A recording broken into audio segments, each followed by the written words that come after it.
السلام عليكم ورحمة الله وبركاته. أنا مصطفى الشاعر، ودي حلقة جديدة من برنامج كوتش الغلابة. الحلقة دي زي ما هو واضح كده من العنوان، فوز النادي الأهلي بالبطولة 38 في تاريخه من كأس مصر، والمرة دي على فريق الطموح نادي الأهرام، أو في قول آخر يعني نادي بيراميدز. لا عادي حبيبي، أنت بروديوسر بتاعي، تعمل اللي أنت عايزه. أنت كنت بس يا دوب بالنسبة لك. حلو اصلا يعني نمتلي 4 ساعات دلوقتي، احنا من 4 ساعات. حلوين حلوين حلوين. صحيتك أنا. اه اسفين يا كابتن، معلش. فزنا بقى، معلش. الاهلي كسب. الاهلي كسب. الاهلي كسب بالبطوله 38 في تاريخه على نادي الطموح، نادي بيراميدز، بقياده بقى رمضان صبحي، عبد الله السعيد، كل الناس اللي راحت عشان خاطر الطموح. يعني لغايه دلوقتي طموحهم ما لقاش اي بطوله. نهائيين كونفدراليه مفيش، ينافسوا على الدوري مفيش، ينافسوا على نهائي الكاس برضه مفيش. ليه؟ عشان في سيد للقاره وسيد لمصر بالتبعيه، بما انه سيد القاره محتل كل البطولات، وهو نادي القرن، نادي القرن، النادي الاهلي. فالف مبروك لكل الاهلاويه ولكل الناس اللي بتقدر الكره الحلوه. البطوله ال 38 من كاس مصر في تاريخ النادي الاهلي. فبمناسبه الفوز بقى يا جدعان، يلا لايكاتكم بقى، شير، سبسكرايب في التشانل. عايزين نوصل الفيديو دوت، نقول كام 1000 لايك مثلا، وانتوا قادرين تعملوها احتفالا بفوز النادي الاهلي. ويلا بينا ما نرغيش كتير ونخش على طول في الحلقه بتاعتنا.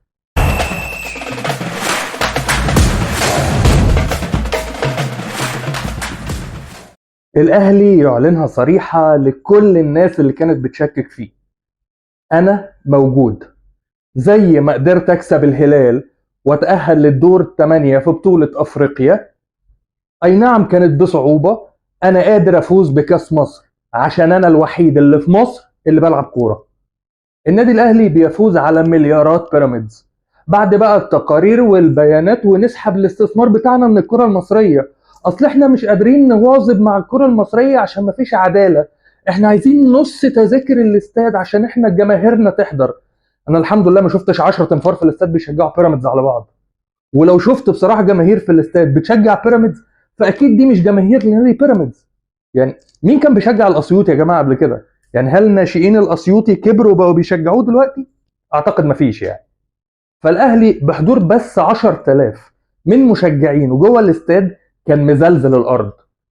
انا مش هتكلم في فنيات كتير ولا هتكلم في ابداع، انا هتكلم بس في حاجات بسيطه قوي، زي قرايه مارسيل كولر العبقريه للماتش. قرا الماتش بمنتهى الذكاء، مشى الماتش زي ما هو عايز.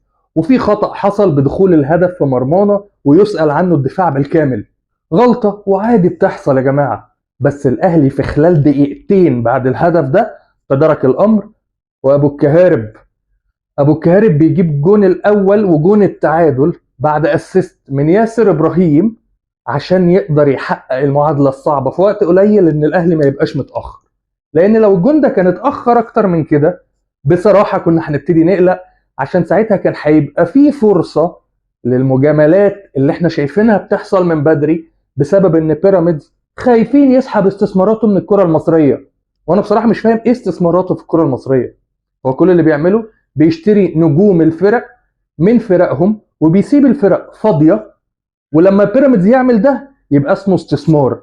انما لما النادي الاهلي كان بيشتري لعيبه زمان من الفرق، بيقول لك اصل الاهلي بيفضي الفرق الثانيه. الاهلي لما يعملها يبقى اسمها بيفضي الفرق، لما بيراميدز لما يعملها يبقى اسمه استثمار. بيراميدز اللي اتعمل اساسا كيدا في النادي الاهلي. انتوا متخيلين الفكره؟ نادي اتبنى من الاساس ان هو يكيد في النادي الاهلي، وسبحان الله، الله جعل كيدهم في نحرهم.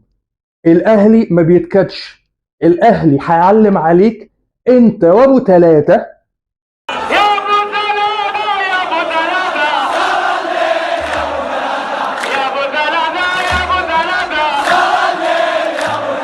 مع احترامي لكل الناس النظيفه، الناس اللي بتفهم كوره مش الناس المتعصبه، علم عليكم انتوا الاثنين وقدر ياخد منكم كاس مصر عادي. فاحب اقول بقى لصديقي ابو ثلاثه، استناني في بطوله السوبر، السوبر المصري في الامارات، اللي ان شاء الله هحاول احضرها من الاستاد. طيب ناخد كام نقطه كده سريعه بس وكام لعيب حابب اتكلم عليهم للمره المليون ومش هبطل اقولها. مروان عطيه، تسلم العين اللي اختارته، يسلم البني ادم اللي كان سبب في وجود لعيب زي دوت في نص الملعب. اثبت نفسه في وقت قصير جدا، واكبر مارسيل كولر انه يخليه لعيب اساسي في الفرقه ويقعد عشانه اليو ديانج الدبابه البشريه اللي احنا كلنا مبهورين بيها، ومتاكدين ان اليو ديانج الموسم الجاي هيبقى بره النادي الاهلي وهيدخل للاهلي استثمارات كبيره. فمروان عطيه، شكرا ليك يا ابني، وربنا يثبتك ويثبت اقدامك على المستوى اللي انت بتقدمه ده. حمدي فتحي، اللي يستحق رجل المباراة جنب كام لعيب تاني ولكن أبدع. هو أنا إزاي أقول رجل المباراة؟ أنتوا كلكم كنتوا رجالة النهاردة، بغض النظر عن الأخطاء البسيطة اللي حصلت، بس أنتوا كنتوا رجالة. وحمدي فتحي يا ابني والله العظيم عارف أتكلم عليك، وحلاوة الجون اللي أنت جبته، وعرفت تبص بطرف عينك وتشوف أحمد الشناوي وهو خارج وتحطها من فوقيه. شابوه حمدي فتحي. أبو الكهارب، أبو الكهارب حدوتة. ابو الكهارب اللي جايب فورمه، يعني تقولش صلاح في ليفربول في عزه في الموسم الاول يا راجل. الواد بقاله كام ماتش ما بيعديش الماتش من غير ما يجيب جون ولا يعمل اسيست. لا لا بسم الله ما شاء الله، الفورمه دي ما تعديش. اداره النادي الاهلي كهربا لازم يدفع له الغرامه باي شكل. النادي بقى يدفعها له وتبقى تتخصم من مستحقاته، النادي يعرف يجيب له دعايه وعقود رعايه. احنا كنادي اهلي واداره النادي الاهلي قادره تعمل حاجه زي دي.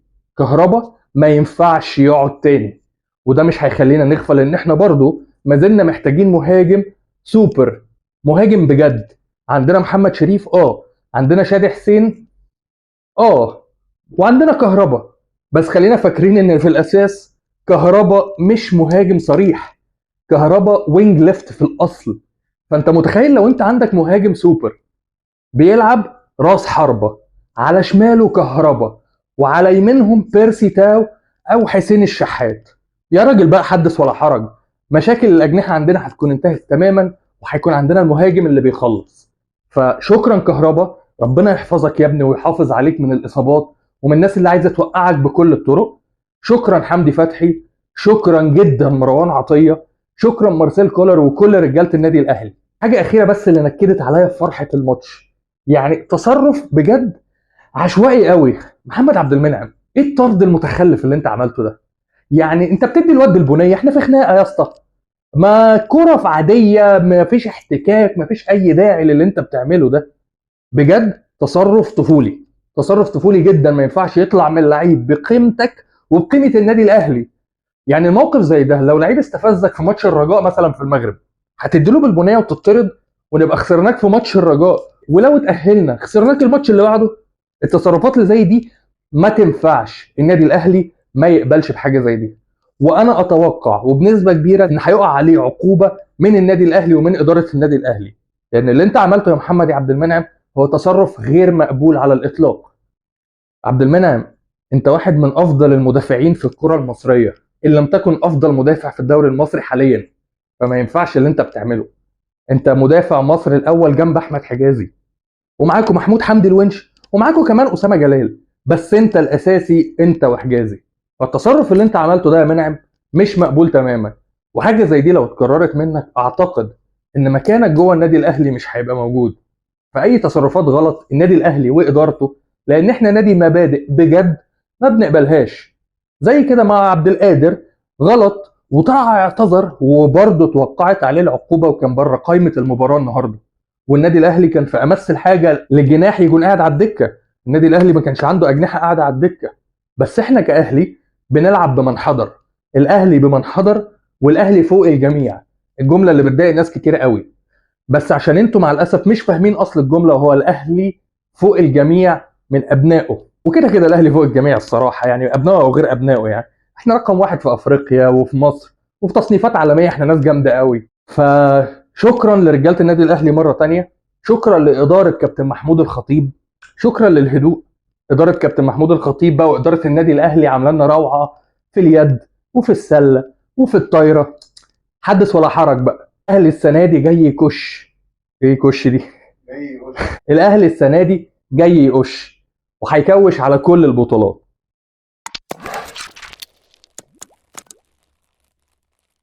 الف مبروك للنادي الاهلي ولكل الاهلاويه، البطوله رقم 38 في تاريخ النادي الاهلي من كاس مصر، وعقبال ان شاء الله الدوري في القريب العاجل وبطوله افريقيا والسوبر المصري اللي هيتعمل في الامارات، واي بطوله الاهلي يدخل فيها ان شاء الله يكسبها. وفي النهايه يا رجاله ما تنسوش بقى لايك شير سبسكرايب في الشانل. روحوا بقى يخرب بيت الكومنتات، اعملوا كومنتات عشان خاطر الراجل اللي ورا الكاميرا ده. هي اللي بتفايرل. هي اللي بتفايرل. هي اللي بتفايرل. كومنتات يا رجاله، كومنتات، وكله يقول عاش النادي الاهلي، عاش رجاله النادي الاهلي. الف مبروك للنادي الاهلي ولكل الاهلاويه. انا مصطفى الشاعر، ودي نهايه الحلقه اللي بنحتفل فيها بفوز النادي الاهلي بكاس مصر من برنامج كوتش الغلابه. سلام عليكم.